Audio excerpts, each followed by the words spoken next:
precious for all of them times. Nobody want us to shine. I got a lot on my mind. I take it off if you let me, you will not regret me. See, lately I'm praying you will not forget me. What's poppin', everybody? This is Cam Green, and we had another episode of the Green Print 713. And today's guest is born with legacy on his shoulders and a mission in his heart. Today's guest was crowned a young community chief in Nigeria, but his vision didn't stop there. A proud University of Houston alum and an initiate of the AMU chapter of Alpha Phi Alpha Fraternity Incorporated. He used his foundation in leadership, culture, and community to build something special here in the H. As one of the co-founders and creative force behind the Jaiye Room, he's turned a passion for people and rhythm into one of the city's most celebrated Afrobeat experiences. Whether he's hosting a rooftop day party or curating a diaspora-driven vibe, he's bridging continents through celebration. It's a day to give us his green print, Chief Chinedu. My boy Chin, what's the word? Yeah, I ain't gonna lie, that was super dope how you did that. I wasn't expecting that. Yeah, man. Yeah, appreciate you. How you living, bro? Man, I can't complain. I'm doing good. Busy, but I think again we pray for times like this. So, Yeah. So just making it, man. You know I wore an Astro hat just because of you, dog. Oh, for real? Yeah. See, I'm glad boys know. I tell you all the time, like, one thing I hate, bro. Yeah. I hate when people in the city be wearing out of town hats. I don't understand that. Like, especially now that hat culture is, because I actually collect hats. Yeah. So now that hat culture is like so big, it's like you don't got no other reason not to wear it to support homegrown. You know what I'm saying? Can you share any of your hat plugs, or is this like this exclusive? Yeah. So the number one everybody goes to is Hat Club. Okay. So you can go to Hat Club. I usually wouldn't share that at first, but it's so big now. Like, yeah, you can't keep nothing. You know what I'm saying? So Hat Club's number one. And then I support a lot of local brands like Chase B. He dropped this. Yeah, Chase. Yeah. So I caught two of these. Okay. I got two of these. You might, there's like little local hat shops you can go to, like Premium Goods. I go get stuff from Premium Goods. It ain't sneaker store, but they'll do like hat collabs. So I get a lot of hats. I'm probably sitting on like 40 hats right now. So, bro, you ever been to Vegas? Yes, I have. Bro, yes, I have. You know what I'm talking about? Culture Kings? Yeah. Boy, you go in their store, bro. Yeah. I'm talking about the whole wall of straight hats. Hats, bro. Yeah. I went somewhere with my girl. I think we went to LA, and I went to like New Era, like Lids has like specialty hat shops. Mm-hmm. So they'll have like the regular like flagship store, and then they'll have like they got a specialty one in the Gallo where they'll drop like special collabs that you won't have in the other store. Mm-hmm. So like even just going in there, like hat culture is so big now, bro. Like there's so many different kind of colorways and stuff. It's no reason why I don't have nothing but a Houston brand or Astros hat. That's all I. Yeah, that's all I wear. So yeah, I'm very big on that. Say no more. And before we even pop it all the way off, bro, you got to let the people know. Yeah. For people who are interested in knowing this, you are a member of AFIA, Alpha Phi Alpha Fraternity Incorporated. Yeah. Chapter phone paid for. Bitch, I made them you. Bitch, I made them you. Bitch, I made them you. Now, with that being said, bro. Yeah. Y'all boys created the wind up. Yes. Is that safe to say? Yes. Can you let the boys know? Can you let everybody know who started the wind up? Man? So usually I don't get too Greeky. I know. But, I ain't even on that. Now I'm gonna do it right now. Yeah. AMU created the wind up. Which camera do I need to look into? This one right here. I think this is your camera. All right. AMU created the wind up. The way, and I'm not being pretentious when I say this, but the way Texas Bruhs Hop, that came from HM. And I want everybody to know that because, as time like passes, stuff gets lost in translation and people forget where it came from. The way Bruhs Hop in Texas, AMU created that. I was talking to somebody, bro, and they had said something like LGI. And we were going back on like forth on like just, school pride shit. Yeah. And I was like, who created that, right? And they're like, oh yeah, it came from such and such. They were talking about it came from Tech. Them my niggas, I could say. They came from Tech. And I was like, nah, that's our lingo. Like, we the ones who, like, the way we lowercase the I, it goes back to the iPhone being lowercase. It's a chapter phone thing. So I'm like, that's us. They were like, nah, it's not. I said, call one of the brothers from there right now. They called him. they're like, who came up with LGI? I was like, no, that's AWM. And so I bring that up to say, like, bro, a lot of stuff that like AWM did and it's been done, bro. A lot of people don't either give us our credit or it's been lost in translation. But a lot of Texas lingo, from LGI to Madness to Peak, to the way bruhs hop to screeching. When back in the day when bruhs were just only using whistles, we was the only chapter screeching. You see what I'm saying? Yeah. So now everybody started screeching like us. So like it's like even the term "wake it up" that came from AWM. What? That's an AWM term. We started "wake it up." So it's so much like HM, then brought to like Greek culture that I know that's been lost in translation. But I'm saying it right here on the record, and you can ask your profile, you can ask anybody. All that came from HM. Yeah. So yeah. Now that's crazy, bro. And I ain't mean to get Greeky either, bro. But I know it's legendary to see y'all boys and appreciate everything, you, bro. Bro. Me being in Eta Gamma, because Prairie View alone, like all of our Greeks is kind of unique. Like like the Kappas of the Zoo Boys, they don't do any shimmying. They zoo kick. They zoo kick. And then you got Rho Theta, that's the black boot chapter. So Bloody Rho Theta don't wear gold boots. And then Eta Gamma, we one of the only chapters that don't use whistles as well. We 8-car. We've been doing that since the old days. So So I'm agreeing with you. That's one thing. Like we don't write stuff down because I think we just think everything is gonna live on forever. But like people got to know like a lot of this Texas. I mean, y'all need to do a documentary on Texas Alpha, because even the fact that you even said hop, like some boys from out of town gonna be like hop. Yeah. I was talking to a bruh from Atlanta, and I was like, yeah, we don't stroll, we hop. He was like, huh? Like are y'all cues? I'm like, no, we're not cues, but like people don't know, like that's Texas culture. That's bro. Not only that Texas culture, but that's like OG Greek culture. Like they used to be called party hopping. Mm-hmm. Like they didn't call it strolling. It was all party hopping, and it's one of those things where like when language, like when history don't get passed along well, then people kind of forget. But like even a lot of the strolls we did, we were just talking about Ronald Green. Ronald Green was doing them. Yeah, I got videos of him doing the same stuff same house we was doing. So when people say like when the way we talk and they be like what, or even the way we hop, a lot of people be like, oh, that looks like Q stuff. Like nah, that's AWM stuff. Like we don't y'all are just things have been lost, but like a lot of the stuff we do, my old heads was doing it. Mm-hmm. So maybe that's why it looks different, because things have transformed over time. But we do a lot of the same stuff that like my old heads was doing. Hey, well, there you have it, ladies and gentlemen. My boy Chen done gave you the quick history lesson. Now we can actually progress with this podcast. Yes, all right, so look, I'm gonna paint the scene for you. Yeah. This segment is called Green Screen. Okay. Well, green screen is almost obvious. It's in the name, of course. But if someone was to do a biopic on your life, what is the name of your movie and what's the genre? Damn. I think the name of my movie is gonna be called Growing Pains. I guess the genre, it depends on however you view it. It could be a thriller, it could be an adventure, it could be a drama, it could be, you know what I'm saying? But for sure, I think the name would just be Growing Pains. Yeah. Yeah. Why would we call it that?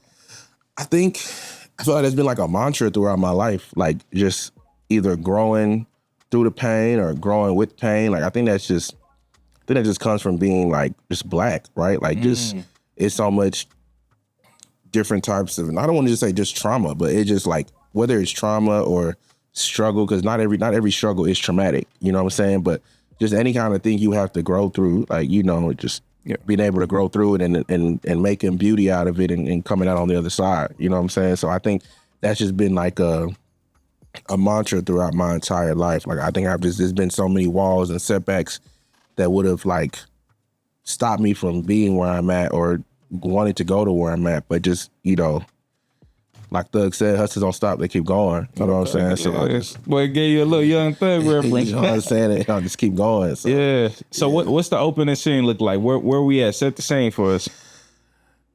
Opening scene is gonna be, let me think.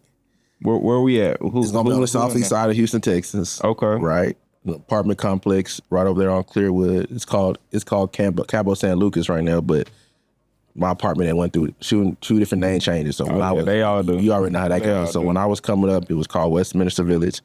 So I think it's gonna be that opening scene. I think you're gonna see me, I don't know, maybe riding a bike through the apartments, playing outside, maybe going up the stairs, chopping up with my brother or something like that, chopping up with my sister, sleeping and then be woke up out my sleep.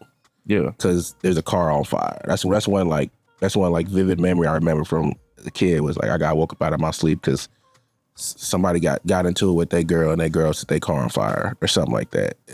That'd just be like a. What song is playing in the background of this opening the scene? Bro, I was living in over there in the era of like SUC, like so I would say like Screwed Up Click, yeah. Yeah, I would say the one song that I felt like it'll either be Wanna Be a Baller or Down South is where I stay. Like that's one song that I just remember like Antoine to the ML. You see what I'm saying? Yeah. That's a forgotten Houston classic. But that's I ain't never forgot that one. That's one that I feel like those are like two songs because from my childhood, like I grew up in like a Hispanic area, so a lot of Hispanics really love screw music. So that I was just hearing a lot of that at daycare, at like getting picked up from school to go to daycare, all types of stuff. So that's just it'll be one of those like very Houston based. So okay, yeah. Now very recently, we saw you go back to the motherland. Yeah, can you talk about that a little bit? Yeah, bro. I try to go back pretty frequently. You know what I'm saying? That's where like all of my family is. Like I'm not one of those people who have like a lot of family here in the States. So going back is really refreshing for me because we have this term called like son of the soil. And so it's like whenever I come back and I come home, it's like it's almost spiritual, bro. Like it just feel like this is where I'm supposed to be. Like this is like it's almost like even though I'm like born here, whenever I come back home, nobody tells me like enjoy your visit or like like everybody tells me welcome home. Yeah.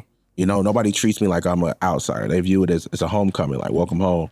And so just being amongst my family, I get to, do things I didn't really get to do as a kid, which is like being at Granny house or being at the patriarch of my family's house and being there with all my cousins. It's like during Christmas time, everybody comes back home. So I'm there with all my cousins in the village and just doing stuff I didn't really get to do as a kid. So I don't know. It's very like, it's like an emotional time for me. Like, so for the listeners, who can you specify where in Africa? Yeah. So I'm Nigerian. I'm Igbo. I'm from Imo State, and I'm from a place in Imo State called Mbano. That's like our governmental county, I would guess say. And then so that's where my village is. My village is in that area. And so whenever I go home, I might spend like a week max in Lagos, and then I'm straight to the village. And like I'm in the village for like a month. So I'm kicking it with like all my family members from, usually mostly like, well, I'll say both sides. I'm usually staying like back home, like wherever your dad's from is where you from. So like my dad's village is my village. And then we have your mom's village is called like your maternal home. So I'll go visit my mom's village, in the time being too. But I'm usually staying in my dad's spot. That's my home. So I'm there with all my family from both sides.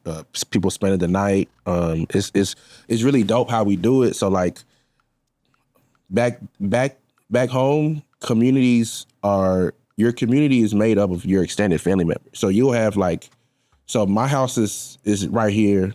My uncle's house is right here. My other uncle's house, where my grandmother used to say, is over there. I'll have a cousin. Like my third, fourth cousin is over here. So I know everybody that stays in this area, we're related by blood. Whether it's like immediate or whether like we share a great grandfather, everyone in this, I guess it's this subdivision part area we're related by blood.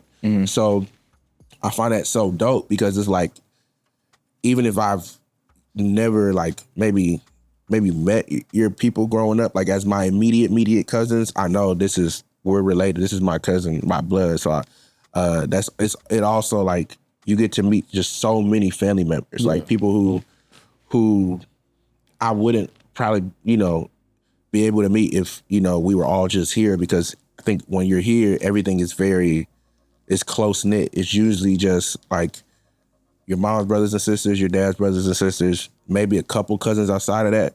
But unless you're really doing like a lot of family reunions, you're not really getting to know how big your family tree goes. Yeah. And so I think that's something that I'm glad that I get to experience whenever I go over there. Right. So now, when it comes to your upbringing, you have both parents in the home? Yeah. Siblings? What's that look like? Got both parents at home. My brother and my sister, and then I had cousins coming over at times, staying with me, uncles staying with me, my grandma stayed with me for like a year or two. So usually in the home we were like about six people, maybe sometimes seven. 5 at the average. The lowest we've ever had in the home was like 4 people.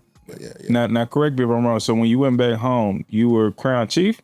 Yeah. I was coordinated as a chief. Bro, please talk about that. Highlight that, dog.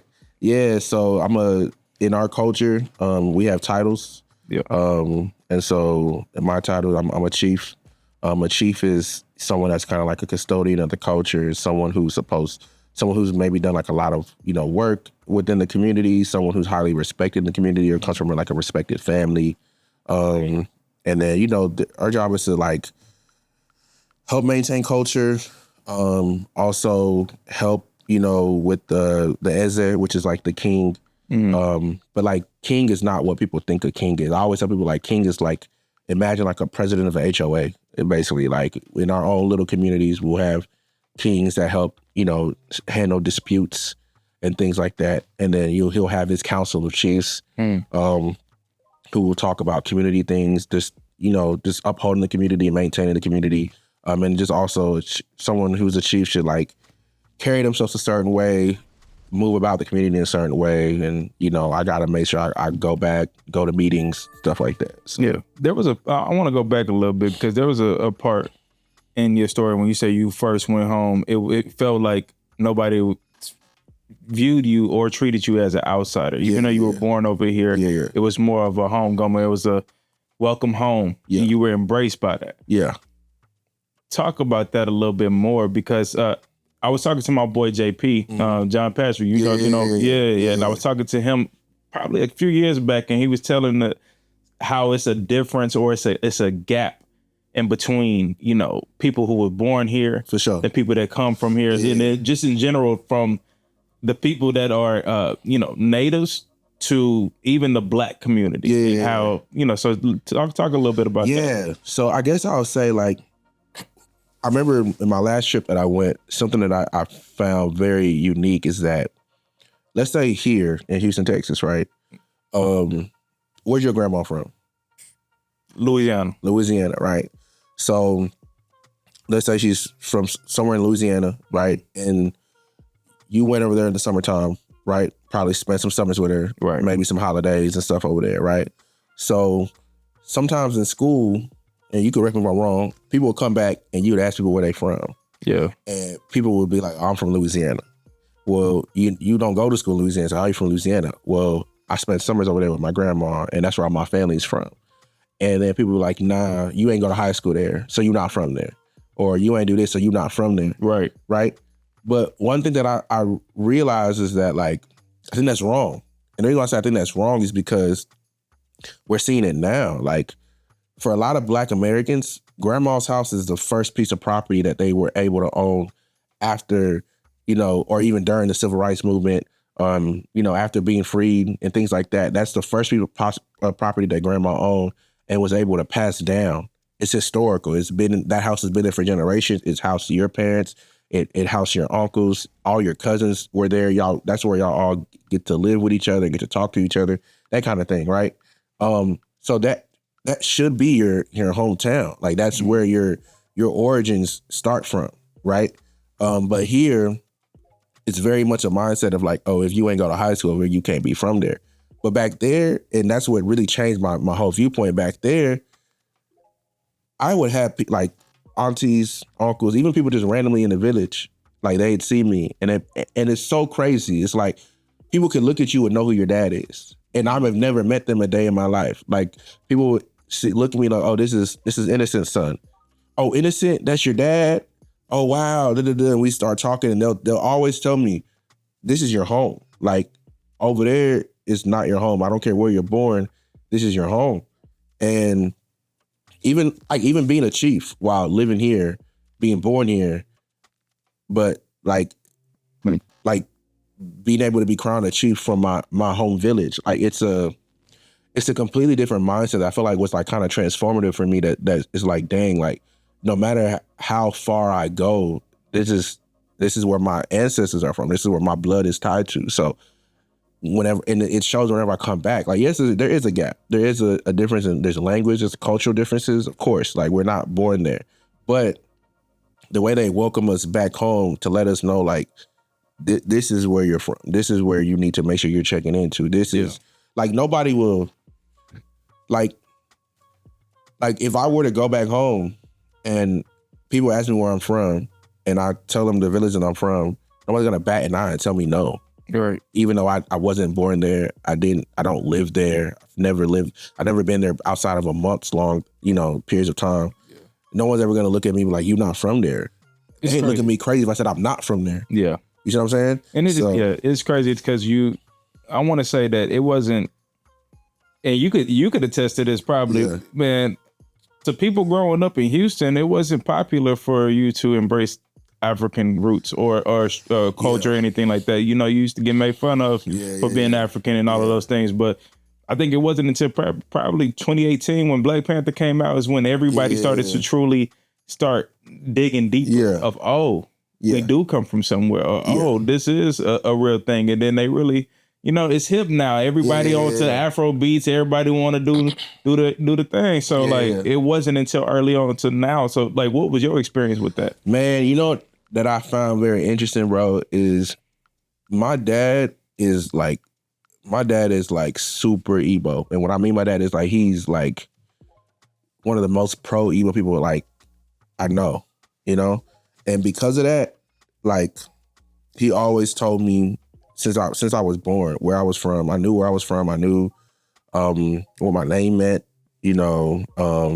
instilled that pride in me. So even when I went to school, bro, I was one of the only Nigerian. So when I lived on the Southeast side, like I'm in school with like, Black Americans and Hispanic people. So I was one of the only few. There's only one other Nigerian person I went to school with, and then my cousin as well. So like 3 of us in school. And then I moved over to like, Sugar Land and like the Southwest side. It's all Nigerians over there. It's the Mecca, bro. You see what I'm saying? Yeah. So when I'm over there and I'm in school with other Nigerians, I kid you not, bro, I was one of the few people who was going by my actual Igbo name. Everybody like is shortening their names, going by initials and or their American names. People, especially when subs used to come in, bro, people used to rush to the sub not to say their name. But my dad always like now that I'm older, I see the purpose, like how intentional it was to like make me go by my name. I never had a nickname. Like people didn't start calling me Chin until I got to college, bro. All through my life, everybody was referring to me by my first name. You know what I'm saying? A lot of people don't even know I have an American name. You know what I'm saying? So my dad was like very intentional about that. So growing up, I never really got to be, I don't want to say I wasn't, I don't want to use the word like ashamed, but I never, because, I think I don't want to say bullying, but with the name calling, so there is some stuff. But my dad really instilled a lot of pride in me to be where I'm from. I never really hid it. I never hid from it. Like I knew people that would tell you they weren't African and they were African. You see what I'm saying? I never got to experience that, but I did, African booty scratcher and all of that other stuff. But like, I think growing up and becoming more educated, it's a thing of it's just another arm of white supremacy. You see what I'm saying? In the terms of like, here when I remember I watched a Christmas movie, a commercial about a song, and it's a song about going globally around the world, how different people are celebrating Christmas. And you would see when they went to Europe, nice houses. This is a cartoon, by the way. Nice houses, nice clothes. You go to India, same. So they're in Korea, the same. And they would go to Africa and they're not wearing clothes. mud huts. And I said it to say that like that's the image that was depicted to Black Americans here. You see what I'm saying? So, you know, if some people don't necessarily want to come from that, like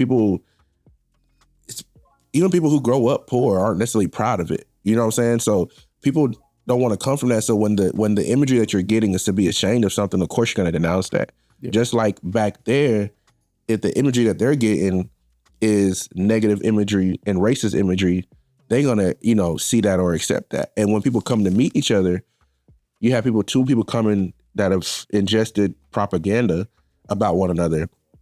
And so there's going to be a little bit of a clash. And I think with the rise of the Black Lives Matter movement and just, you know, kind of like this, I don't know if it's a renaissance or just like this second kind of baby civil rights movement coming about. Yeah. We're seeing what was also going on during that time. A lot of the activists then were very, you know, Pan-Africanism, a lot of, you know, pro-Black, and we're seeing it now. So some people do hold grudges. And I know, like, I don't want to dismiss anyone's, like, trauma. That's the word for it. Yeah.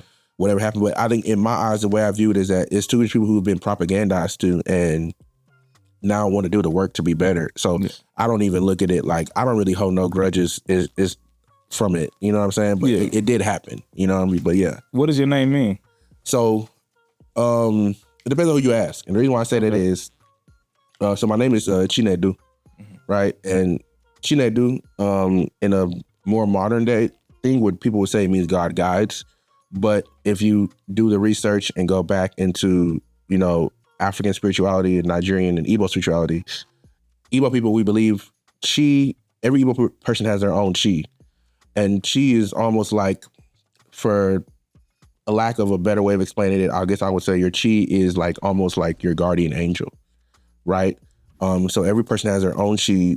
Your chi can help you make decisions. It's there to protect you, move you along your way. So in a true sense of the true authentic Igbo meaning, it means, you know, my chi guides, like my guardian angel is guiding, basically. So yeah. Okay. Yeah. Now, is there a particular belief system out there? Like, are you a believer or? So, belief system, because like, you know, we were colonized. So yeah.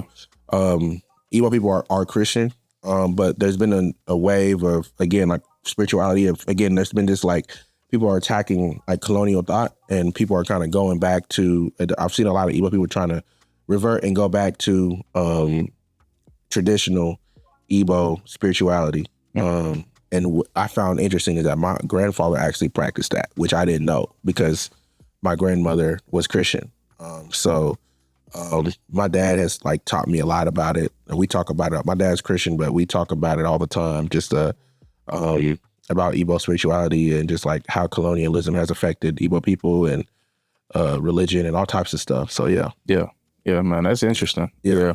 It's funny because I was just going through life growing up for me, and as a Black American, bro, the amount of rich history that you are talking about, bro, I'm like, dog, I don't know none of these things, because, you know, as a Black American, we don't really know where we come from. We know. But see, I think y'all do.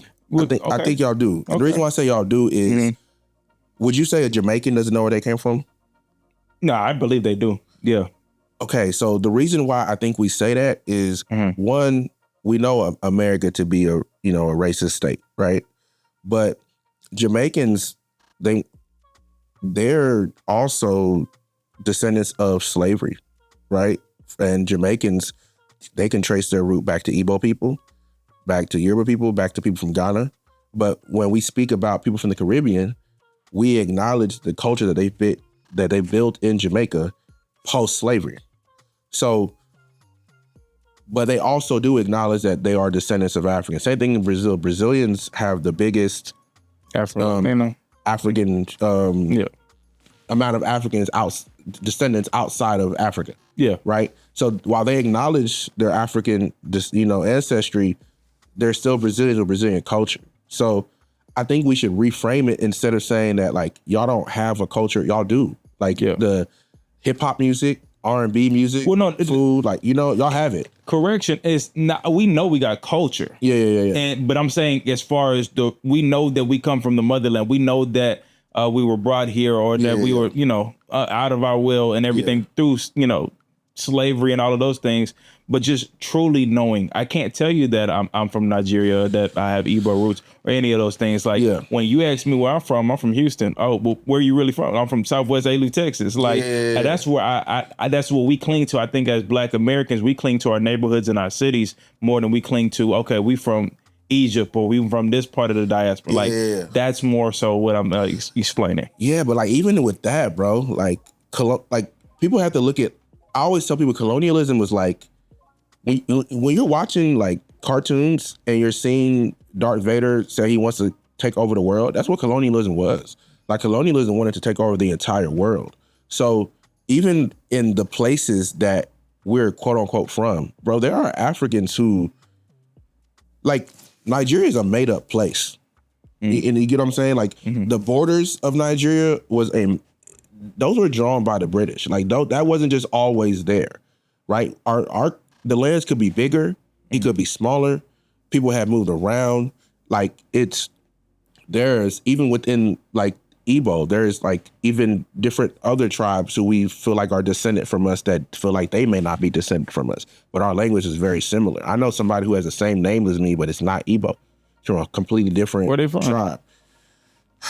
I want to say I could be very wrong. I have to ask him. I want to say he's a Feek or a BBO. I can't remember. He's one of those two. But he's something completely different than tribe. But their tribe has a argument of whether or not they're descended from us or not. Yeah. So even like back home through wars and colonialism and the way lines have been drawn by colonial masters, we may not necessarily be in the same place we are originally from. Yeah. But we've come to create our own cultures over. We may have maybe more closely tied to it because we're still in the land per se. But I guess to say that it's just like I feel like Black Americans kind of get like an unfair shot in terms of the whole idea that they don't have a culture or they're lost. Because we're not really embraced. And that's I think it's probably now in this part starting to happen. But Black Americans were never embraced by our brothers and sisters from Africa. Like we just wasn't. It's just that is what it is. And then even now you're like, oh, okay. Like if you're not really from anything, then you kind of get laughed at. It's kind of like reversed now. Then, back then you just make fun of Africans or whatever, African booty scratching, all those things. But now that everybody is understanding that you should love your identity and where you come from, it's like now we not embracing y'all. Like, bro, where you from? Oh, you not Nigerian? You not Ghanaian? You not any of these things? Like we laughing at you. It goes back to like that's my biggest issue with diaspora wars is like the lack of people being able to step outside of self and just look and see that all this infighting that we going on is the work of colonialism. And instead of us to sit there and be like, oh, you're not from so like it's not, to me personally, it's not even a jab or should be funny to tell someone they don't know where they're from. That's actually sad. Like to me, it is sad that we have so many people outside of. It's sad that we even have a diaspora. Yeah. Because of how it came about. It's not like people just willingly just leaving and saying, the fake Christopher Columbus studies, I'm gonna go find new land. Like that's not how it happened. Bro, they was here already. You see what I'm saying? People like when you hear the stuff people went through during slavery and the amount of people that died in these boats and the amount of people that didn't make it, it is sad. So it's not something that we should be poking fun at, jabs at, or I know where I'm from, you don't, and blah, blah. Like, it's something we should all be unifying together, like, which is what the idea of Pan-Africanism is. Like, we are all part of the diaspora. We should all be united. Like, I don't think it's funny that someone's, lineage, is blurry somewhere up way along the lines because of chattel slavery. Chattel slavery is not funny. It's not something to, you know what I'm saying? So, me personally, I do not partake in diaspora wars. I find them, one, I kind of find them beneath me. Two, I just feel like when you understand how easy it is to be propagandized to, and how easy it works. It's and how it affected us even as little kids. Because like you said, there was a point in time where it was cool to shit on African people, right? Like I remember I would tell people, bro, when people would shit on me for being from Nigeria, and I tell them, bro, you're from Africa, they'd be like, no, I'm not. No, I'm not. Like that was the response I was getting. And then people get older, they learn more, you know, are able to think for themselves and say, oh, well, this is where I am from. Like, you know what I'm saying? Or this is where ancestrally where I come from. You see what I'm saying? But at the same time, while we can acknowledge that ancestrally people are from this place, we can all acknowledge that I always feel like the story of people from the diaspora is in spite. And I say in spite in terms of Black Americans have created a culture and a home for themselves in spite of what happened to them here, right? So, you know, your grandma being from Louisiana, and maybe that's where, you know, the matriarchal story starts. There's a culture in Louisiana that's unique to you. A culture. I tell you all the time, A-Leaf is not like South Park. It's two different places. You know what I'm saying? So Indeed, yeah. even the culture of A-Leaf and how you grew up is something that you should be proud of, and something, you know, that's it's unique to you, and it gives you a story. You know what I'm saying?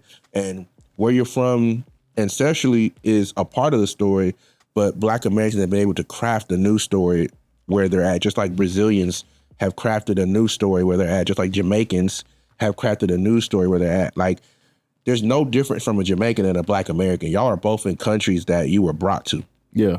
We just, because it's foreign. Yeah.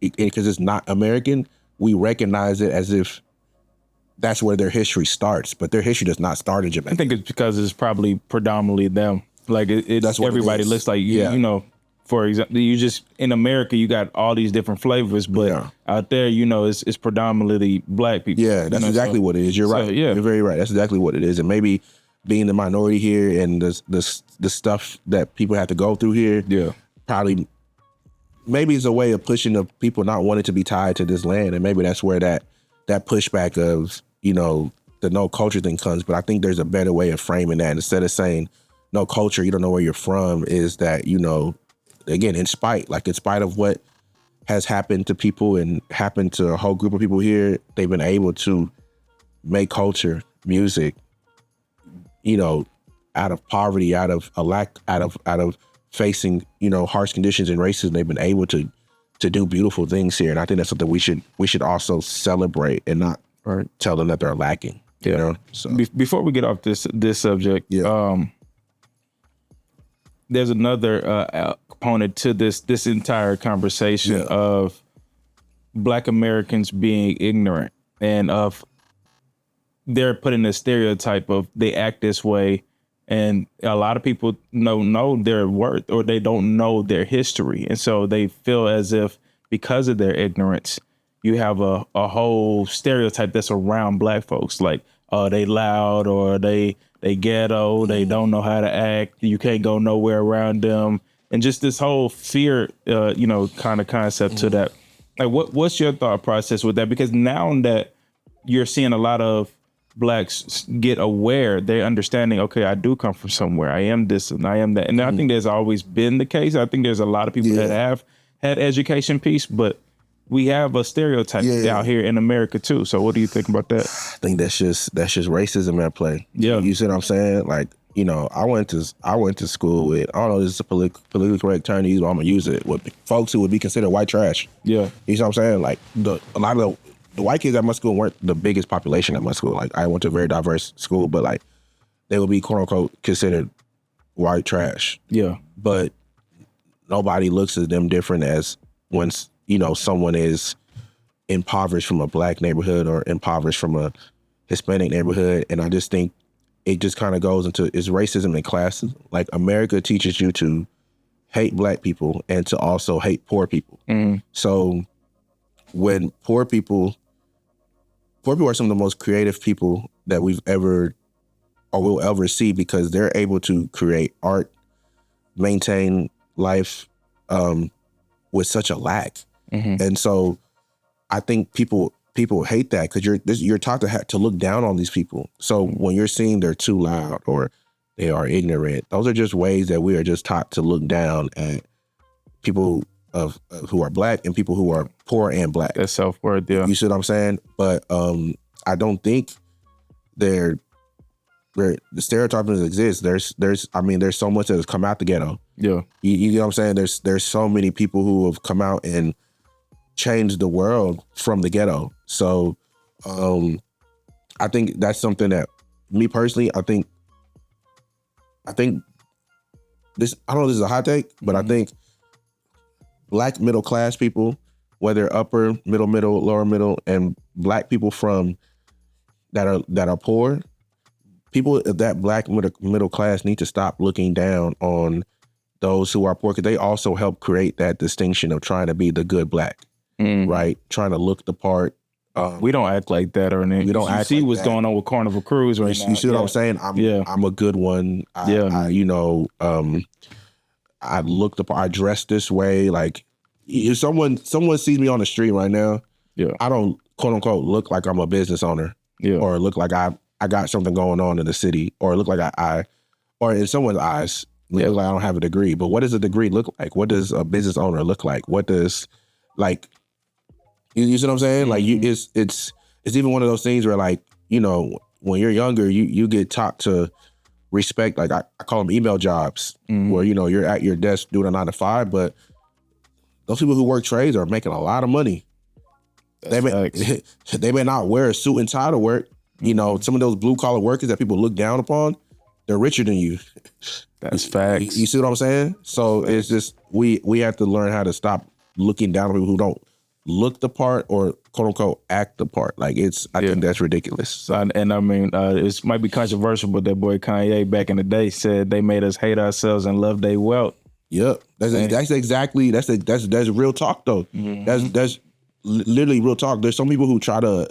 I think that's what's one issue with, like, the black middle class. Like, sometimes we really try to aspire to levels of, like, either like whiteness or to be accepted, like to fit in rooms. Like, we always have these conversations of, you know, being in rooms that we're not supposed to be in, instead of maybe talking about, like, man, fuck them rooms and we can create our own. You know what I'm saying? Like, if they don't want us, like, why do we have to work so hard to pander to be in rooms that they don't want us in anyway? Yeah. You see what I'm saying? Get a seat at the table, create your own. You see what I'm saying? Yeah. So it's like, in the way I'm viewing it is just like, to go back to the question, it's just, it's a form of self-hate. Yeah, and it should be something we should work to eradicate. And we don't, all the change that, you know, we're complaining about of the world, we won't see it until we learn to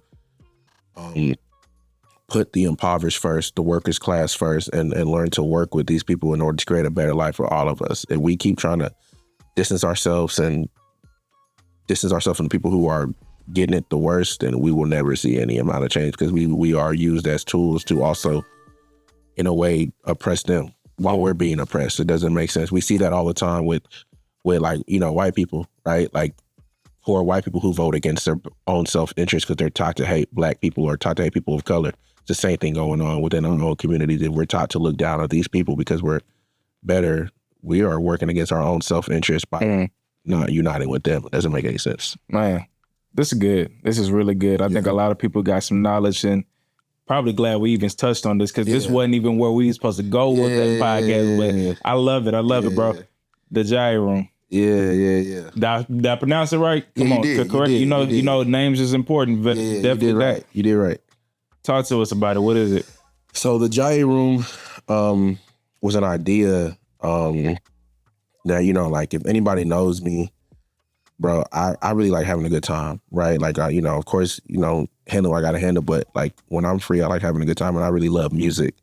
And I feel like music is made to be, you know, danced to, enjoyed. It's a way of expression. It's a way of, sometimes it's protest. It's a way of, you know, getting away from the harms and struggles of life. And when I was in college, all them warehouse parties and stuff, man, they were like some of the best times of my life. And then graduating college, and the way there was like this shift of people just going to the club and getting sections, where I hated it. I never liked it. So that's how I found karaoke bars. That's how I started doing, because I was like, I don't want to go get a section. I want to try and have the best fun I could. And so I would do events with my LBs and my chapter brothers, and we were doing for free. And I was always just like, bro, like, you know, even my birthdays, like I would always make sure to get like a empty space and just have people come in there and tell people like, I just want y'all to dance and have fun. Like just I would always call it like an adult college party. You know, that's all I wanted. I wanted to be able to party how I would in college as an adult. And so I've always had this idea in my mind about changing the culture, especially in this city, of section culture, and, you know, trying to do an event that's against, you know, the sections, the hookah, the bottle wars, and just going back to open spaces and dancing. So something that was on my mind for a few years, and I had a homie that I grew up with.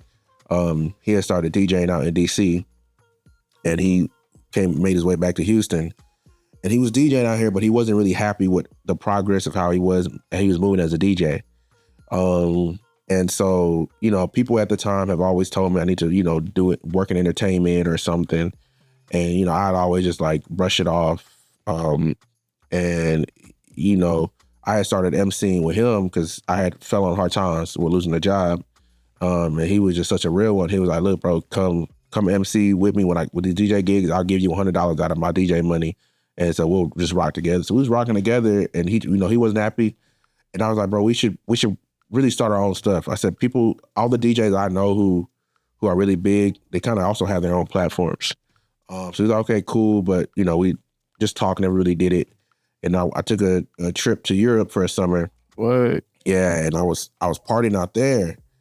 And I was like, I don't know. Like, you know, when you take them trips and it just like gives you a fresh mind and all of that. So that trip like really was just like, bro, like we could do this. Like I was partying over there, and I was seeing how, you know, they were prioritizing dance floors. You know what? Like my idea that I have, like it can be done. Like it's not that radical. Like it is radical, but it can be done, and I could do it the way I want to do it. You know, they were still having like bottle service in sections, but I was seeing places like, especially I was going to underground clubs, like people who, you know, just want to dance. So I called it while I was literally in London, and I was like, bro, we're doing this as soon as we come back home. Like this has to be done. He was like, all right, bet. I don't think he really took me serious. So I came home. I booked the venue immediately, told him, he was like, let's run it. We involved the person that we had tried to do some business with in the past. So we were like, let's bring him back. And then we put on my sister. And then the four of us, you know, we did our first event. And bro, it's been amazing since. Bro, it's taken off, brother. Yeah, and did you expect it to be this big? Yes and no. Okay. Because the first venue that we got it wasn't a big venue. Like it was probably gonna fit like 200 people. Where was this at?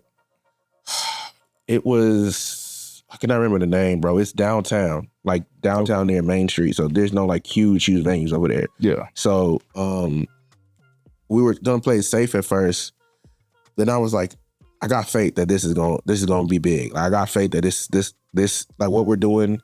I know I'm excited for it. I know something I really want. I know I can't be the only one. Like there's people like me in this city who just want to dance and enjoy good music. So I was like, let's go to Grooves. And I've been to Grooves, of course. Everybody been to Grooves, but like Grooves have been around since I was a kid. Like, you know what I'm saying? Grooves is one of the most long-standing clubs in the city of Houston. Yeah. And it's huge. So I was like, let's go to Grooves. And, you know, some of my team members were like, bro, are you sure? Like for our first one? I was like, bro, let's do it. Like, let's shoot big. Fuck it. We did it. First event, 800 people, which is crazy because we were aiming to do somewhere with 200, and it was like, nah, let's go to Grooves, bro. Like, I feel like the city would be excited about this. Let's do it. 800 people. You know what I'm saying? And so that was just crazy. And then from there, our second event at Warehouse Live, 1,000 people.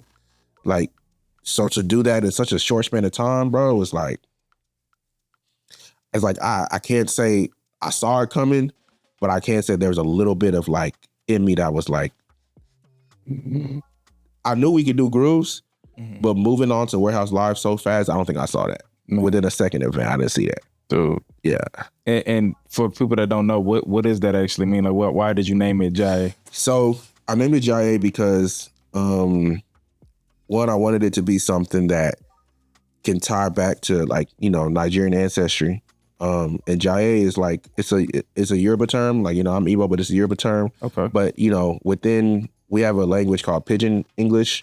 So within Pidgin English, sometimes words from other tribes get adopted and get spoken into. And I think Jaiye is one of those words that even though it's a Yoruba term, people use it as well within Pidgin English. And it means to like enjoy life. So to go out and that's what I wanted. Like I wanted the event to be something that is Pan-African, pro-diaspora, and strictly about enjoying life. And I just felt like Jaiye, encompasses that. And then the room part is, we're going to different. We're not like a brick and mortar, right? So we're going into different spaces, and we're stripping it of all the clutter that I feel like ruins nightlife sections, all of that. Just so we're taking it all away. Like we literally physically remove sections out of grooves and stuff like that, and we're stripping it. And for that one night, this is the Jaiye Room. Like this specific room is not what normally goes on in this space, but for this one night, that's what's gonna happen. Yeah. And that's where that name came about. So let's talk about the planning process. Yeah. Like for people that don't know, what does it take to even put on such an event? People don't know how much work. Like when my phone was buzzing early before we started, we have an event in Seattle. So it's like we'll do meetings during the day, meetings at night. I'm taking business calls with I don't have meetings with labels. I don't have meetings with other venues, artists, DJs, you name it. Like it's I think people think that like throwing an event is just as easy as just getting a space and throwing it. But nah, there's like real life marketing that goes behind it, creative direction that goes behind it, sales strategies that goes behind it, funding, budgeting, like project management. Like it's a real business. Like and that's the part I didn't necessarily really see, is how much of a business that it really can be. So it's there's a lot of planning and work that goes into it, and even the day of that goes into it, and even while the party's going, like, and then even the post marketing, all this stuff, bro. It's a real business, bro. Man, so yeah. How big is it a team has to be? How big? Yeah, how big? That's the funny thing, bro. So in terms of all the logistics and operations, it's the four of us. It's me, my sister, Saint Nasty, is a DJ, and then the homie Pat, who. So we're the four doing all the operations amongst us four, and then we have people who do content for us, people who work the door for us, but people who are also on the outside of the team. Man, they really support us a lot. So they give us a lot of feedback. People volunteer to help us out with stuff. Just we've built a really cool little working team within the Jaiye Room. So yeah, I appreciate it. What's the best feedback that you've received so far since you've been doing this? Because how long is it? It's been about a year. It'll be 2 years in October. 2 years? Okay. Maybe 2 years in October. Yeah. Yeah. The best feedback that I think I've gotten is seeing how many people would tell me like this is what I'm supposed to be doing. Like how many people have told me like, Chin, like this is really, I'm so happy to see you in your element on stage when I'm emceeing and doing that stuff. So I think that's been really dope. And then in feedback in terms of the event, just how many people tell us how fun it is, like how they really have fun, how many people come alone and have the time of their life and leave with friends. Like we've had people come alone and meet a best friend there. So when we did our anniversary party, somebody was like, "Oh, this is the anniversary of when I met my best friend." We've had people meet their partners there. There are people that are gonna get married who met at the Jaiye Room, bro. You build a relationship. You build a relationship. Yeah. So I think just how fun it's been and just how people have been able to make memories, friends, community, all from this place. And I think that's all I ever wanted. I just wanted a safe space for people to come enjoy music, people to be themselves, people not to worry about the harshness, realities of the world, all the other isms that we face out in the world, and then just to come into this one room and just enjoy life. Yeah. And just carry the spirit of enjoying life and just trying to make it as big and do however long or however many cities we could do it in. And it's been pretty peaceful as well, right? Bro, we've never had any issues. Our crowd is amazing. We don't have any no fights, no. It's hard to fight when everybody dancing, having a good time. And the music is not that either. Yeah, so that's the thing too. Like, I think a lot of people think we're just an Afrobeats party. Like, I like to call this like a pro diaspora party in terms of we do play a lot of Afrobeats, but again, like if I don't know if people have gotten the vibe from me from this interview, but I'm very pro diaspora. I'm very Pan-Africanism. So we do a Y2K party where we play a lot of 2000s hits from R&B and hip hop. You know what I'm saying? We do an R&B meets Afrobeats party. It's our way of trying to merge the diaspora. So we'll do a lot of R&B music and Afrobeats. We have an open format party where we're playing all types of genres. So I think the reason why we don't get that is just that we play music you can dance to.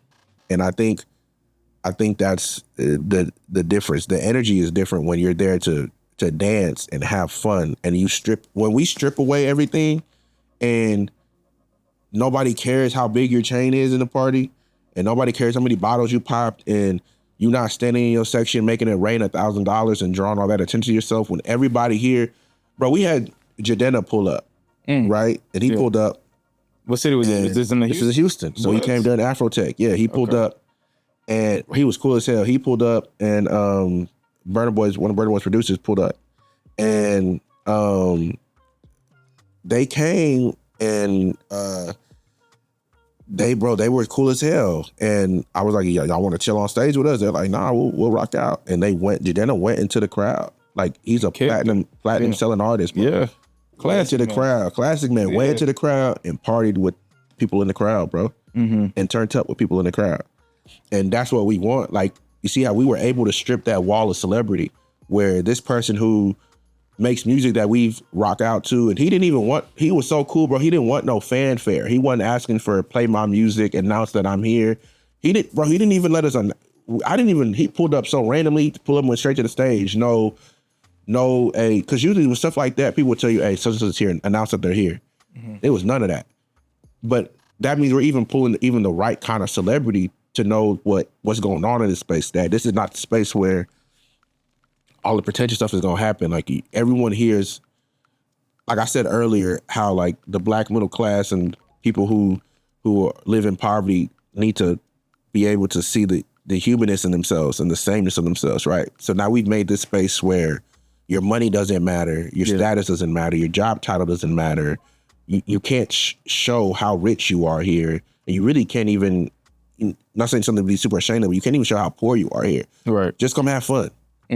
And everyone's equal here. And I think that's the beauty of it. That's the real beauty of it, is that, like, when I was young coming out of college and I'm with my homies and we broke, and he got the round of drinks this night, and I'm gonna get the round of drinks the next night, and we're going out, we can go out with $20-$50 and make it last and have a good time. Yeah. You don't need $1,000 now to go have a good night at the Jaiye Room. Yeah. You see what I'm saying? And we offer free tickets. We offer 50 free tickets to the first, 50 people too. So even if you really don't got it, you can really come here and spend nothing. We don't first 50. You feel me? There's no bottle minimum. There's no drink minimum. Like, just all we ask is just come dance and have fun. Man, you see what I'm saying? So have you had anybody that maybe is not a club culture person, or just somebody that don't party as much, come to the event and have a blast? Because my wife is not she don't be outdoors, none of that. I think the very first time that I even got her out the house was for her birthday. We went to Rooftop Reset Rooftop or whatever, and they had an R&B night, and that was the only reason I got her out, bro. She don't like hookah, she don't like section, she don't like the status, she likes nothing about the club culture. But because they were playing R&B, she came out. Yeah, bro. I had a homegirl. Her boyfriend, he's a real cool friend of mine. Bro, he don't go out for nothing. I'm talking about, like, me and my girl go out, my homegirl go out, and they're dating, and he'll be like, all right, baby, y'all have fun. And like, I'm talking about, he don't celebrate his birthday outside. Bro, all he do is he work out, he draw art. He's a really talented artist. He does art, and that's it. Like, he don't go out for nothing. Yeah. So I'm talking about, we had our Y2K event, and I'm on stage emceeing, and I look in the crowd and I see bro. And I'm like, oh, like, bro, that warmed my heart, because I just know how much he don't come outside. He don't come out for nothing. So I'm dapping him up, and I just see pure joy on his face. Yeah. And he come up to me later, and he just like, bro, this shit is live. This shit is real fun. And then his girlfriend told me, bro, he had a really good time. And for me, that was probably one of the, I never told him this, I probably should, but that was one of the ones that meant the most to me. Yeah. Because to know that he don't come out for nothing, not even to celebrate himself, and he came to support me and have a good time, and he had a great time. And I'm like, okay, the product we have here is good. Like, you know what I'm saying? And if people who don't even go out can come here and have the time of their life, then I know that the energy that's in this space is unique and it's special. And I want to make sure we keep giving that to people. And now I know the party is predominantly black, but are we seeing any other cultures that pull up?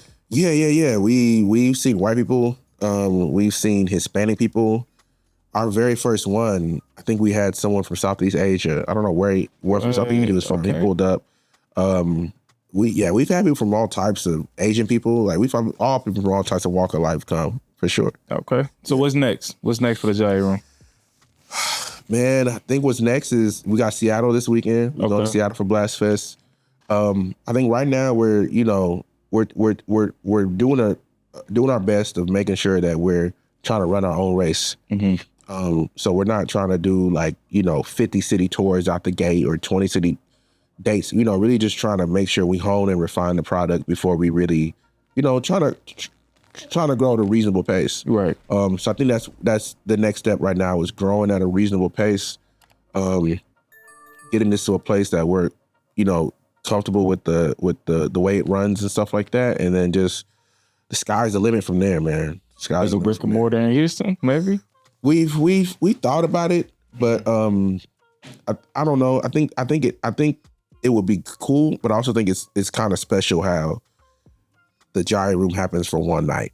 You know what I mean? In the terms of it's not oversaturated. It's not oversaturated. And even though this space is becoming oversaturated, that we're doing it in such a unique way. It's hard to copy authenticity. You know what I'm saying? So we're so authentic with what we do and how we want to do it, and we really stand firm. I can't tell the amount of people that are trying to collab with us and let's bring hookah, we're not doing that. You know what I'm saying? So we stay authentic to who we are. Vibe. Yeah, just I'm telling everybody right now, there's a lot more money in having the sections and the hookah and all of that, and the bottle wars and all of that. And for a lot of people, those are still fun. Yeah. But it's just like what we're trying to build here is, like I said, it's that adult college party where we didn't have none of that in none of these warehouses we were going to when we were in college, or any of these party halls when we were younger going to. It was just music, people have fun. Yeah. And that's... You see people doing adult proms and stuff now. You see what I'm saying? You see it at all. Everybody gets kind of a little bit of that authenticity of what it used to be like. Yeah. And that's the thing. And that's why I really love the Jaiye Room, because I think, when you get older, there's this belief that you're supposed to shed all the stuff from childhood. And I think when you shed everything from your childhood, it's kind of when you die. Yeah. Because, we all have an inner child in us that wants to be nourished and fed. And we have this, when you lose that childlike imagination and fun, you really you die. So in a way, it's just it doesn't have to stop. We see adults building Legos, playing video games, still hooping, doing things that they did as a child. It just, you find a way to do it maturely. You know what I'm saying? So now that we're adults, see, my parents growing up, that's also how I got real acclimated to the West. Even though I was sleeping in Southeast Houston, all the parties, the Nigerian parties, are out here on the Southwest. Facts. So my parents would drop me off at West Place or my cousin's house in Bissonnette, and I'm spending the night over there while my parents is partying till 5 a.m. Parties. You see what I'm saying? Yeah. So I've watched my parents. My dad is just turned 66. He's gonna go to a party this Saturday night. You see what I'm saying? Yeah. And he's gonna dance till 2, 3 a.m. My dad is a life of the party. That's where I get it from. Yeah. So he's gonna dance till 2, 3 a.m. and gonna come home. So what I grew up seeing, there was never an age limit on fun and enjoying music. Right. My dad loves music. My dad's gonna dance to music. My dad plays music around the house. He sings. He's in the choir. He does all of that. So this idea, it was so weird to me that this idea that once you get older, you graduate, or you hit 30, it should stop. Because I didn't see that growing up. like I said, my dad is 66 and there's a life of the party. Yeah. Like, you know what I'm saying? So you seeing married folk up in there? Bro, I'm talking about like that's where the dance. Like when we used to go to these Nigerian hall parties, whether it's a baby shower or christening, wedding, birthday, we're doing all the festivities, and then there's a part on the flyer that says dance, dance, dance, and from 8 p.m. to sometimes 3, 4, 5, people are on the dance floor cutting the rug. So that's where I came from. That's what I know. Yeah. So for me, it's so weird to see people say, well, I'm 30 now, so I don't really go out.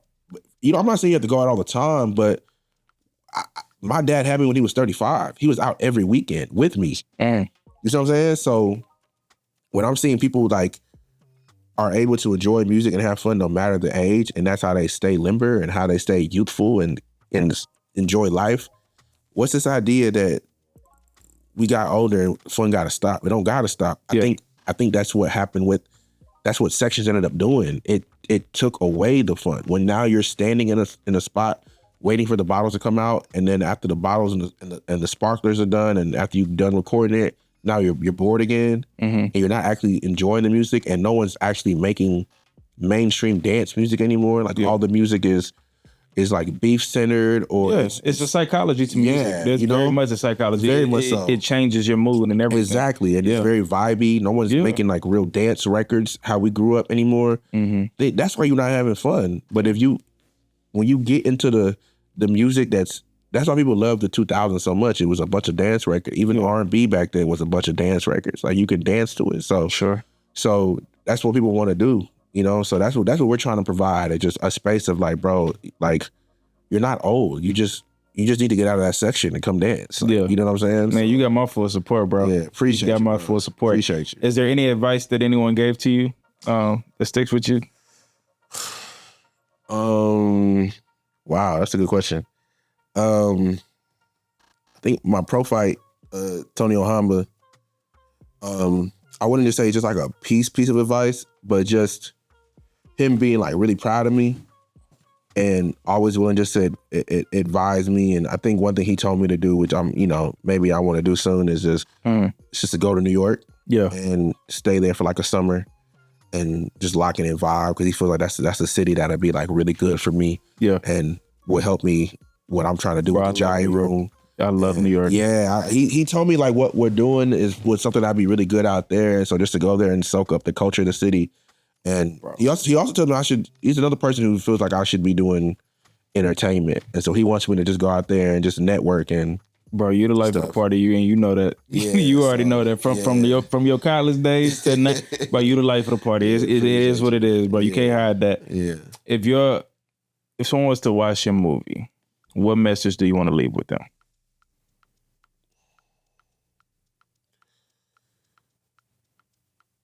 I think my message changed day to day. I think right now, what I've been feeling in this season with the Jaiye Room would be go to where the love is. Okay. Go to where the love is. I think one, sometimes people will disappoint you. People will shock you. And sometimes the people that shock or disappoint us, in our eyes, the negative outweighs the positive. But there's a lot of love that's out there that you're refusing to see because you're so focused on this negative. Go where you celebrate, not tolerate. Go where you celebrate, not tolerate, and go to where the love is. So go to, love on those who are loving on you. You know what I'm saying? And I think that's my mantra. That's Bible though, right?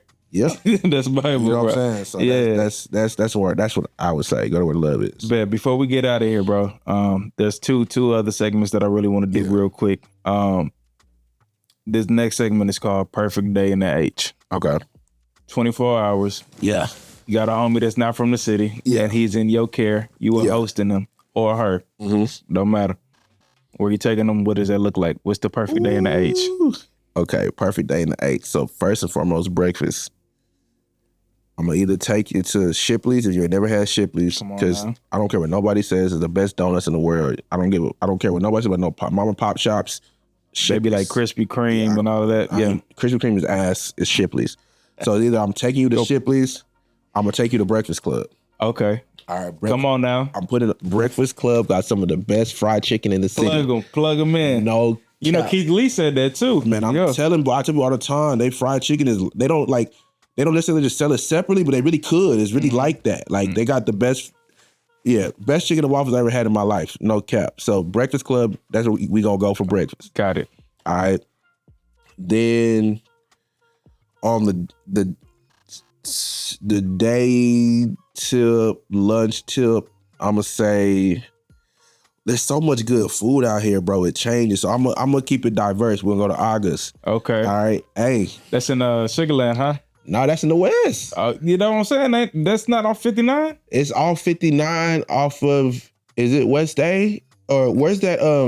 Is that Stanford? You know where that soup between bar? Stanford or Sugarland somewhere over there? It's right. It's behind Splash House. Okay. Over there. Like, okay. you know where that soup mart used to be at over there? Mm-hmm. It's right over there, bro. Gotcha. So, easy. Hey, look. August. I need an endorsement. All right, look. August is crazy. That's the Mediterranean, huh? Bro, it's Indian food. It's Indian? so, bro, listen. When you go to August, listen right now, listen. Gotta get the chicken lollipop drumsticks. Crazy. All right? Gotta get the chicken tikka masala. Crazy. Then you gotta get the goat chops. If you ain't had that goat chops, you ain't had no chops for real. I'm telling you, that goat chops is really like that. It's really like that. Y'all know Chin sat back in his chair the entire time, but as soon as he said August, he popped up. I'm telling you, August, I need an endorsement. August is really like that. I'm really telling you. So we're gonna hit August for lunch. All right. After that, I'm trying to think of something. We're gonna go to Premium Goods, go shopping. I'm like I said, I'm real big into streetwear, so we're gonna take them to Premium. That's an OG staple in the city. Premium, I need another endorsement. All right. We're gonna go to Premium. We're gonna rock out. I'm gonna take them to after Premium. I'm trying to think of just something like daytime. I'm really gonna find a slab meat. Some kind of slab meat and just see what the slabs looking like. Or something. You see what I'm saying? Yeah, and see what these slabs looking like, you know, and see what that going on. Like people don't even know what a slab is. You got for the listeners not from Houston. Yeah, you know, it's an old school car. It's an old school car. Mm-hmm. You know what I'm saying? And it's well, you can slab out a lot of things now. Hello. Yeah. Niggas are slapping out Teslas and shit like that. So you can you do what you want to do with it, but. Slab culture is really big out here. Something you got slow, loud, and banging. You know what I'm saying? You got the different lines. You know what I'm saying? Red line, blue line. They got gold line. They got green lines. So it's like, yeah, I'm gonna take him and go look at that. Nighttime we go to Jaiye Room. Facts. We gonna go to the Jaiye Room. You gonna see how you could party in the city without all the extra fanfare. Have you a good night, and then dinner, late night dinner. I ain't gonna cap, bro. And I'm gonna say to the camera again, I miss when Frenchie used to be over there off of right in front of Wheeler, bro. Yeah, the original one. The original, you had with to the walk screen up. door. Yeah, you had to walk up. When they used to be low key open on like a Friday, Saturday night to 3 a.m. Mm-hmm. I used to go study late. Used to walk over there at like 2. Frenchies. Get me a little what's the 3-piece, 4-piece with the fries. Okay. That's the go-to at Frenchie's. Let me tell you, I'm a greedy nigga. All right, I'm gonna get me a 4-piece all thighs with French fries from Frenchie's with a side of a little orange soda. No cap. And that's easy. Like, bro, like Frenchie's, holla at me, bro. I don't know what happened. I don't know how Wheeler just took over. They got that expansion going on. It's cool. It's beautiful. But damn, dog, like. With the screen door? But Frenchie's it's 2-story now, huh? Bro, it's different. Bro, Frenchie look like a real franchise now. Like, and I'm not, real. I know people gotta grow. I get it. People gotta grow and elevate. I understand that. But it's just like, bro, it was something special about pulling up to Frenchie's with the screen door at 1:30 and you get there in line, maybe you left the party a little early, you gonna get you some chicken, and then the lady, she gonna show you some love, she gonna toss some other pieces in that motherfucker for you. Like, damn, bro, I miss it, bro. Like, I miss it. But that's just, and I'm gonna toss in some, that's what I toss into, like, just keep it so Houston for real. Like, I guess you just gotta say Lotus. Like, Lotus is one of the ones you gotta take somewhere to. I know people in the city. I love Lotus. I'm a Houstonian who loves Lotus. That might be unpopular. Lotus, Papados, you name it. Chachos. Oh, don't get me started. I'm a real H-Town boy. Yeah, you not lying. Yeah, There's no wrong answer with the food in the city. The food, top 3 food city in America, hands down. Oh, yeah. Keith Lee rated us number 2, and I think he said New Orleans was number 1, and it makes sense because a lot of people from New Orleans live in Houston. Yeah, so facts. It's easy. We mix Tex-Mex with the Cajun, you know what I'm saying? We got the whole vibe. And we so diverse, too. For sure. With most diverse city in America, and you can argue with your mom. Yeah. That's what it's saying. But New York is kind of similar to that, too. So, say no more. All right. I'm going to close this out on this. This part is called Pick Your Print. Okay. The Chan version. Whiz Kid Brunch or Burna Boy After Party? Oh, Burna Boy After Party, easy. That's easy. And no disrespect to Wiz Kid, but I'm saying this right now. When it's all said and done, Burna Boy will be crowned the GOAT of Afrobeats. Oh, no, yeah, he's an African giant, bro. We already know. Yeah, that's all I'm saying. So, I know you're a Drake fan. Yeah. Say no more. I'm not even gonna ask you Drake or Kendrick. That should be a whole nother episode alone. But listen. I'm saying Drake easy. Not just I'm a Drake fan. I just like, bro, when you look at your life, especially at our age, who did you feel like you had more moments to growing up? I ain't gonna lie to you, but I was on both of them. I was too. I was at Kendrick's first show in predominantly Drake, but I think as I've grown as an adult, I think I identify more with Kendrick. For real? Yeah, for sure. And and the fact that I like, bro, A-Leaf to me is kind of similar to Compton, and the reason why I say that, like, bro, his whole album was Good Kid, Mad City. Yeah, I feel like I was a good kid in the Mad City, where I grew up in the trenches, but I was always the good kid. I feel you know what I'm saying? So like, I just identify with that. But I mean, when he talked about heartbreaks and Twitter rants, bro, Drake all day. But see, for me, it wasn't even about like necessarily the relatability of it. It's just that like I just felt like so many pivotal moments in my life, Drake was a soundtrack to. Like I remember 2011. I'm in college. Take Care. Like that's my freshman year. Yeah. You see what I'm saying? Yeah. I remember when Nothing Was the Same drop. And what Outside was like during that time when everybody's driving around to Worst Behavior and From Time and the language and stuff like that. And I remember I was on a road trip to my very first Alpha convention with Netherly. At midnight when If You're Reading This Is Too Late drop. Me and Netherly listened to that in the car together on the way to Baylor. You see what I'm saying? So, not Baylor, on the way to UTA. So, like, that's another, like, core memory for me. You see what I'm saying? So, like, a lot of Drake albums, to me, are just tied to, like, real pivotal moments in my life. So, it ain't even just relatable. Favorite Drake lyric that hits you close right now. And we gotta fireball these things. So, okay. Favorite Drake lyric, What Did I Miss? That's my favorite lyric right now. What did I miss? Because it be a lot of hate and shit. You don't know what's going on. And you be like, damn, that caught me off guard. What did I miss? I got a homie that is a sickening Drake and Party Next Door fan, but we gonna move off of it. You can only wear one hat for the rest of the year. Is it the Chief crown or the Astros cap? Damn.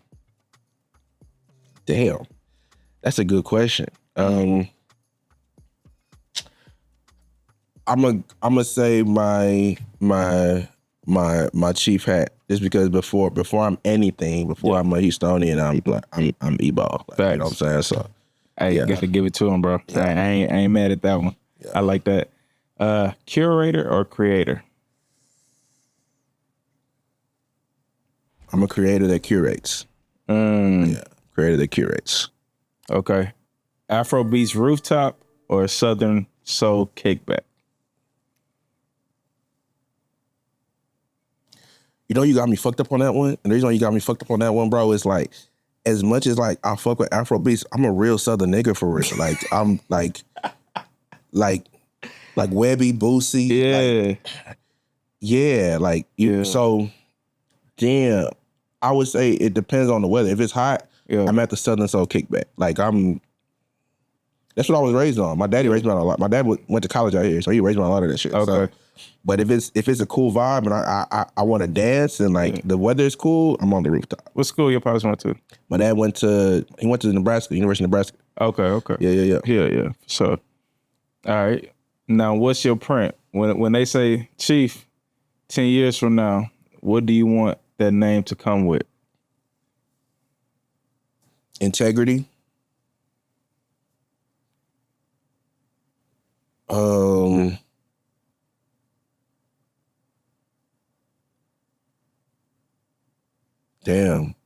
Integrity, change, honesty, authentic,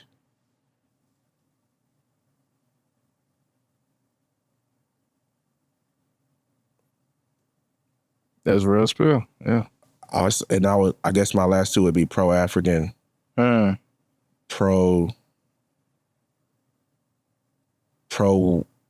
and it's not a word, but pro-workers class. I like that. I like that one. Man, okay. But tell the people where you can find you at.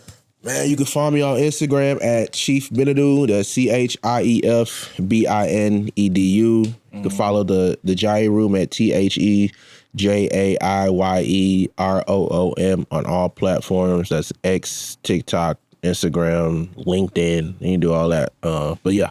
Hey, Chan, my brother, I appreciate you, man. You know, it's onward and upward, man, with us. And I'm gonna make sure I do the wind up at the next homecoming. Yeah, I'm gonna see you out there. You know, Prairie View homecoming October 25th. So I'm there for sure. Pull up, say no more. Hey, and just like that, y'all. This is the Green Prince 713. Till next time. Yes, sir. This is for all of them times. Nobody want us to shine. I got a lot on my mind.